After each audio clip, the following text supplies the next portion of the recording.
This is Athletes as Educators with former pro basketball player, championship winning coach, and author Angela R. Lewis. Angie Lewis interviews current and former athletes who are passionate about sharing the lessons they've learned and the experiences that have shaped their lives. Welcome to the Athletes as Educators podcast with Angela R. Lewis. Happy New Year, everyone. Welcome to the new season of Athletes as Educators podcast produced by the Global Athlete Media Network. It's hard to believe that 2016 is over and we're headed into a new year already. As we know, 2016 was filled with excitement in the sports world, from the Olympics to the Golden State Warriors beating the 96 Bulls record. Then there were legends like Tamika Catchings, Kobe Bryant, Tim Duncan, all retiring from professional basketball. In addition, never before in my lifetime did we see athletes using their platforms to engage in social activism. Most notably, of course, was Colin Kaepernick's decision to sit during the national anthem, which caused a ripple effect with other athletes from all over the sports world. And then there was LeBron James, Carmelo Anthony, Dwayne Wade, Chris Paul, that opened the ESPYs with their perspectives on police shooting of black men throughout the country and created this call to action. And then also in the WNBA, we had players collectively create this media blackout, and they were fined by the league because they were fined by the league. And then the league later rescinded those fines, but these players were trying to raise awareness again about police shootings. And so connecting with the community is at the heart of what the WNBA does. And so it makes sense why the players will take this collective stand. The pictures of them standing in unity were extremely inspiring. And so all of these different things that happened throughout the sports world last year were really influential. And some of it has created this catalyst for the shifts that I'm going to tell you about with the podcast. As you know, last year I went on a journey of interviewing about 80 people. And I recognized that there were 4 major themes that continue to show up throughout the conversations that are going to really lead into the conversations for 2017.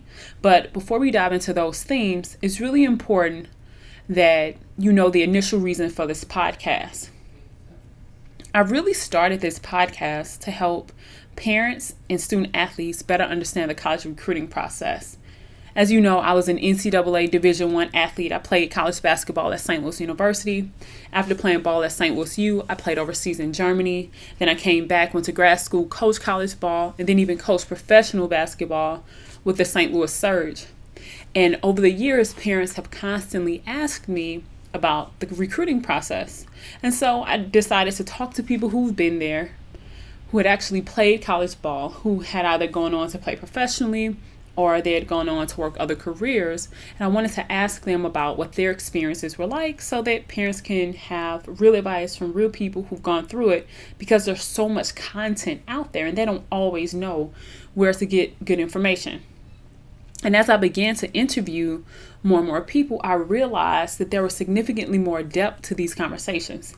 And people really cared more about the world and more about life and more about sharing their experiences than they did only about this college recruiting process. And as things happen in society and current events happen that were around sport, we began to engage in these conversations. And so I decided that moving forward, we would really change the format of this podcast in a way that creates even more impact and more of an opportunity for people to share their life experiences. And so it's with sincere gratitude, and I'll forever be grateful for everyone who said yes to be a guest on the show. I've learned so much from you all. I've grown so much as a person, and it has ignited this fire inside of me to have more stories being placed on this platform and to have more people sharing what they're passionate about. So here's the plan for 2017. We are going to release 4 shows per day, and each segment has a different theme. And these themes are directly based on what athletes and sports professionals talked to me about last year. I'm a bit of a nerd and I love content analysis. And so this really helps me better organize our segments and help you all better know what's coming and what you can expect from the different segments. So the first theme is books. I love to read. I love to write books. As you know, I've published 2 books, The Game Changing Assist, 6 Simple Ways to Choose Success, and Post Moves, the Female Athlete's Guide to Dominate Life After College, which was a combination of stories from other athletes. And so I love books. I love to read books. I love to talk about books. I love to listen to audiobooks. And so the first segment that you all will hear every day will highlight a current or former athlete or sports professional who's an author. For example, I interviewed Brandon Williams. He's a former NFL player from St. Louis, Missouri, but he has a book called Millionaire Mindset. I'll never forget, I read the book on vacation one summer, and it really changed my perspective on money and finances, and he's a former financial advisor. But we'll dive deeper into his interview another day. But the first segment, like I mentioned, will be about books, and I'm excited for people to really gain some wisdom from people who have experience. The second segment will be business leaders and entrepreneurs. There are a number of people I interviewed last year who own their own businesses. They're former athletes who are using that passion, that competitive edge to grow their successful businesses. One of the people who I interviewed is Anita Maxwell. She has a company called Successful Living. And Anita is a former WNBA player, was one of the most recorded, she was the first player. This is what I mean. She's the first player in NCAA history to score over 2,500 points, grab over 1,000 rebounds, and 300 steals. I mean, Anita was a beast on the court. She played in WNBA, played overseas, but her company is about financial management, financial advising. And essentially, she is a coach, and she really helps guide her clients. So you'll hear a lot from Anita and why she's passionate about it. And you'll hear from other people as well regarding the businesses that they have and what made them start those companies. The third segment that will air every day is one that's really close to my heart. It's about social justice. And I didn't talk about this a lot last year, but a lot of the work that I've done has been around young people and social justice and advocating for opportunities for them. And with all of the interviews last year and considering everything that happened last year, there were a lot of athletes who used their platforms to advocate for others. And one of those people who I talked to last year was Laisha Clarendon. Laisha plays for the Atlanta Dream. She's a point guard for them. And Laisha is an advocate for LGBTQ rights. And she's really passionate about helping the faith community and the LGBTQ community come together. And so love talking to her, but there are a number of other athletes who had different causes and different things that they are passionate about. And so we're going to bring you a segment all about social justice, all about activism, all about how to leverage that athlete brand to really make an impact in this world. And then the fourth segment, which is somewhat similar, but a tad bit different to the third, is philanthropy. Social justice and philanthropy aren't one and the same. They could be connected, but they're not one and the same.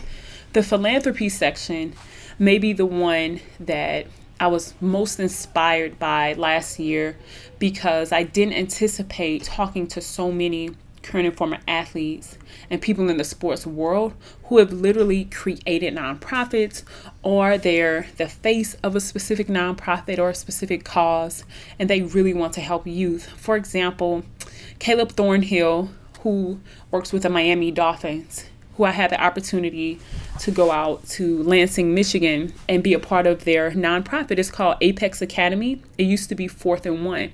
And Caleb and Travis Key, who's his former college teammate from Michigan State, started this football camp for under-resourced young men in their community. And it was so much more than football. They did ACT prep, resume writing. There were guest speakers. Eric Thomas came in and talked to the students, people from Quicken Loans. I mean, it was amazing. They spent 2 hours on the field, and then the rest of the time was doing this personal, professional development for these young men. And it has grown over the years. So we're going to hear from people like Caleb. And there are a number of them who've created nonprofits or are giving scholarships, or they're giving things to people that's really going to make an impact on their life in a really, really positive way. So these 4 themes that emerged are athletes or sports professionals who are authors for our first segment. Our second segment are athletes or sports professionals who are entrepreneurs, business owners, or business leaders. Our third segment, athletes who care about social justice and activism. will be our third segment. And then our fourth segment are athletes or sports professionals who really care about philanthropy and are doing some work around the community. In an effort to bring more inspiration, positive action, and love to the world through sports, we're going to release these segments that I previously mentioned every single day.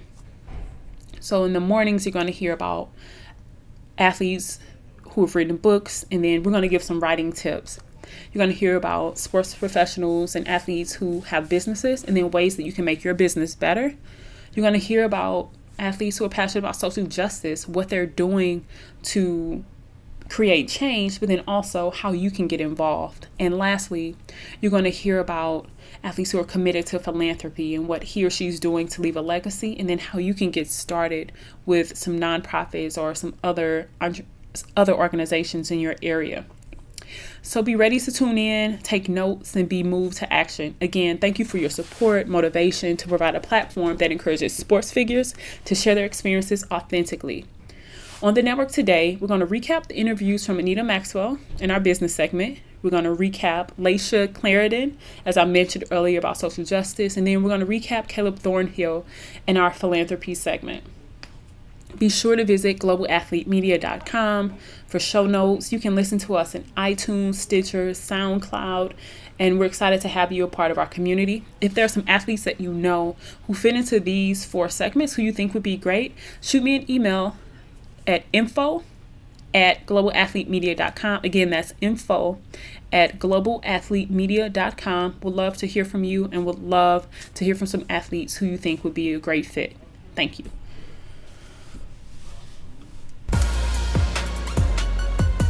This is Athletes as Educators. Thank you for listening to the Athletes as Educators podcast. Be sure to subscribe so that you never miss an episode.